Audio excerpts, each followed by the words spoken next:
Olá, bom dia, caros alunos do segundo ano, né? Hoje nós temos aula de História, não é isso? Então, vamos relembrar aqui, né, o que é que a gente já estudou nos conteúdos de História e que vai servir para a nossa segunda avaliação, tá? Nos conteúdos de História, nós já estudamos o capítulo que fala que toda cidade tem uma história para contar, né? Lá na página 176 do livro, vai iniciar lá, tá? Nós já estudamos a classificação das cidades, né? Que elas podem ser portuárias, turísticas, históricas, de imigrantes, tá? Então, a gente já respondeu algumas atividades do livro também, tá? Semana passada eu expliquei para vocês onde ficam guardadas as histórias das cidades, tá?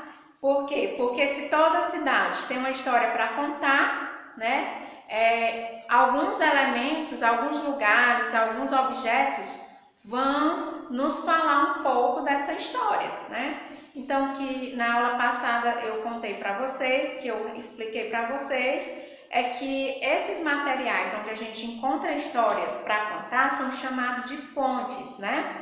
São chamados de fontes e elas são importantes para que a gente tenha esse registro, tá? Essa memória dos acontecimentos, por exemplo, da nossa cidade, do acontecimento de alguma guerra, de algum conflito, tá? De algum fato histórico, né? Por exemplo, essa pandemia que está acontecendo agora, né, nos tempos atuais, nos dias de hoje, a pandemia do coronavírus. Futuramente, os livros, né, de história, eles podem sim contar essa história. Vão contar, por exemplo, que no ano de 2019 iniciou uma pandemia, né, uma pandemia que significa que está no mundo todo, pandemia significa que está no mundo todo, né? E que o mundo todo foi atingido por essa doença, né? A Covid-19, que no Brasil morreram tantas pessoas, nos Estados Unidos morreram outras, né? Então, futuramente, essa pandemia, essa doença, ela pode estar nos livros de história, ela vai estar nos jornais, tá? Nas revistas, tá certo? Vamos dizer, ela pode estar nos livros. Então, esses exemplos são chamados também de fontes históricas. É da onde a gente tira, né, as histórias para que a gente possa contar futuramente, tá? Então, também são fontes históricas os relatos orais, os monumentos, tá? Eu espero que vocês já tenham lido um pouquinho desse conteúdo, tá bom? E agora, gente, a gente vai passar para finalizar os conteúdos do nosso primeiro bimestre. Vamos passar lá para a página 191, tá? Do livro, que vai se chamar, o conteúdo vai se chamar Patrimônio Histórico e Cultural, tá bom? Gente, eu já falei, né, que toda história, toda cidade tem uma história para contar, né? Tem uma igreja antiga, tem casas antigas, tem movimento, tem monumentos, né? Então, essas cidades, elas vão ter essas histórias para nos contar, né? E nessas cidades, esses fatos que ocorrem nas cidades, eles são chamados de marcos de memória, tá? Marcos de memória, tá bom? Por quê? Porque através desses marcos de memória, a gente pode fazer uma relação entre o passado e o presente, tá bom? O que é isso, tia? Fazer uma relação entre passado e presente. Fazer uma relação com o que já aconteceu em alguns anos atrás, com o que está acontecendo hoje. Ou então saber a história de um determinado lugar, né? Por exemplo, Campo Maior. Por que eu tenho que saber a origem de Campo Maior? Porque no passado houveram fazendas, né? Vamos dizer, a origem da cidade de Campo Maior. Tinha fazendas e a partir dessas fazendas surgiram a cidade de Campo Maior. Aí fazer uma relação com o presente. Se a pessoa chegar para mim e perguntar, também, por que que o nome da cidade é Campo Maior, né? Aí a gente vai voltar lá para o passado, né? E vai dizer, o nome da minha cidade é Campo Maior porque antigamente tinha mais campos, né? Nós ainda temos muitos campos, né? Muitos campos aí na cidade, campos verdes, belíssimos, né? Então, eu tenho que voltar atrás, lá em anos passados, para mim saber fazer essa relação com o que eu vivo agora. Por exemplo, se uma pessoa chegar para mim, como foi que surgiu a cidade de Campo Maior? Então, eu vou lá no passado e digo, a cidade de Campo Maior surgiu em torno das fazendas de gado, né? Que tinha aqui na cidade, aí ela foi crescendo e hoje se chama Campo Maior. Então, é fazer essa relação com o passado e com o presente, tá bom? Então, isso é chamado de marcos de memória, tá? É comum encontrarmos pelos bairros e pelas cidades monumentos e estátuas que prestam homenagem a pessoas ou acontecimentos do passado, que representam fatos importantes da nossa história.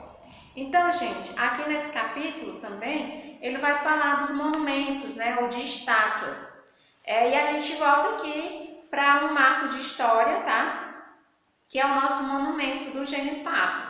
Nós estudamos lá no dia 13 de março, né? Estudamos sobre o que foi a Batalha do Genipapo e a gente sabe aqui que a gente tem um monumento que vai representar, tá? Aquele monumento, quando ocorreu a Batalha do Genipapo, ele não estava ainda construído não, tá? Aquele monumento que a gente vê lá, né? Com aquelas escadinhas, né? Com aquela torre, né? Então, quando ocorreu a Batalha do Genipapo, ele não estava construído, tá?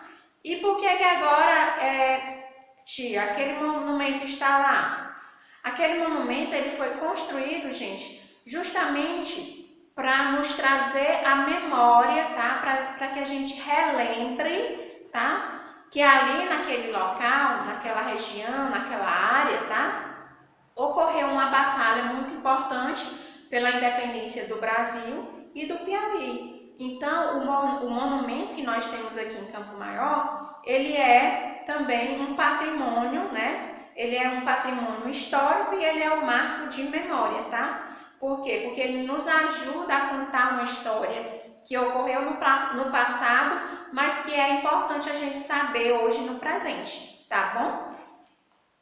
Não sei se vocês também já chegaram a ver estátuas, né? O que são estátuas? São construções mais ou menos que vão representar pessoas importantes que já passaram na nossa cidade, por exemplo, né? Lá, deixa eu ver onde é que tem uma estátua. Lá na Praça da Prefeitura, quem já foi pela Praça da Prefeitura, tem uma estátua, né, da cabeça de um homem. Eu não lembro o nome dele, mas lá tem uma estátua. Lá também, em frente à Praça da Igreja Santo Antônio, tem uma estátua, tá? De um padre que já passou por aqui, que ele também foi importante para a nossa cidade, Padre Mateus, se não me engano o nome dele. Então, as estátuas também, elas servem para nos contar histórias, tá bom? Voltar ao passado e nos dizer por que foi importante, né? Essas pessoas foram importantes no presente, ou por que os acontecimentos históricos foram importantes, tá? Então, aí no livro de vocês, ele vai dar na página 192 alguns exemplos de monumentos, né? Monumento do Ipiranga, né? Lá da Independência, lá no estado de São Paulo, a Pedra do Reino, na Paraíba, o monumento ao imigrante em Vitória, né? A gente poderia colocar o nosso monumento aqui também nesse livro, né? Porque ele foi importante para a história do Brasil. Então, esses aqui do livro são só exemplos, tá? Então, os monumentos espalhados pelo Brasil e pelo mundo foram construídos, tá? Com que finalidade? Olha a finalidade de se construir os monumentos, ó. Eles servem como registros, tá?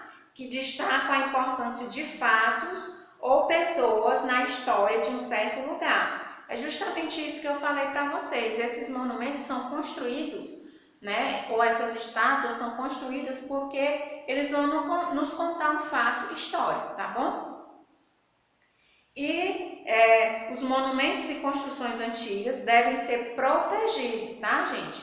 Eles devem ser protegidos contra a destruição causada pelo tempo ou pelas pessoas, por fazerem parte do patrimônio cultural de um povo, tá? Então, esses monumentos, essas estátuas, elas precisam ser, vamos dizer, protegidas, porque elas contam um fato histórico, contam da importância de uma pessoa, tá? Então, elas são chamadas de patrimônio cultural, tá? Histórico e cultural. Então, no livro também, ele vai dizer o que é o patrimônio. Patrimônio é tudo aquilo que dá identidade a uma sociedade ou que revela o seu modo de ser e viver, tá? Ou seja, por exemplo, o patrimônio monumento daqui de Campo Maior, o monumento do Genipapo, ele é um patrimônio cultural porque ele é tanto patrimônio histórico como cultural, tá? Porque ele dá identidade, né? O que é identidade? É eu saber assim, quando eu ver uma foto do monumento do Genipapo em um livro, né? Aí eu já memorizar e dizer assim, esse patrimônio aí, esse patrimônio histórico e cultural é o monumento do Genipapo que fica lá em Campo Maior, né? Então, por isso que ele é um patrimônio histórico e cultural, porque ele vai dar identidade a essa cidade, né? Ele vai nos dizer que ele pertence a Campo Maior, tá? Então, por isso que ele é chamado de patrimônio, tá? E os patrimônios culturais, eles são constituídos por bens materiais e bens imateriais, tá? Os bens materiais, gente, é aquilo que é construído, tá? É tudo que é concreto, que eu posso pegar, tá? São as construções, os monumentos, os objetos, tá? As paisagens naturais. Tudo, bens materiais é tudo aquilo que eu posso tocar, tudo aquilo que foi construído pelo homem. São bens materiais. E os bens imateriais, imateriais, tá? É tudo aquilo que está relacionado às tradições, né, e às manifestações culturais passadas de geração em geração. Por exemplo, tradições em geral, crenças, festa, arte e língua. Aqui em Campo Maior nós temos um patrimônio imaterial? Será que nós temos? Temos sim, uma festa religiosa muito importante, né? Pelo menos para as pessoas católicas, né? Da religião católica, que são os festejos de Santo Antônio, tá? Que esse ano, infelizmente, talvez nem tenha, né? Provavelmente não vai ter os festejos agora em junho. Mas, por exemplo, os festejos ele é uma tradição, é uma manifestação cultural. Outra manifestação cultural, o carnaval, lá no Rio de Janeiro, né? Com aquelas alegorias muito bonitas, né? Então, gente, festejos, o carnaval, uma festa religiosa qualquer, tá? Ela é chamada de bens imateriais. Por quê? Porque fazem parte da cultura de um povo. Foram passados de geração em geração, tá bom? Então, nós temos dois tipos de bens, tá? Materiais e imateriais. Materiais é aquilo que eu posso tocar, são as construções, né? Os monumentos, os prédios, as casas. E os imateriais, os bens imateriais, é as tradições, as manifestações culturais, as festas, o carnaval, os festejos, tá bom? E aqui no livro de vocês, eles vai dar alguns exemplos de manifestações culturais que também são bens imateriais e são considerados patrimônios culturais do nosso país. Por exemplo, a capoeira, tá? Capoeira, o frevo, o círio de Nazaré, a arte Kuziwa, tá? Que é a arte dos índios, tá? E temos muitos exemplos de patrimônio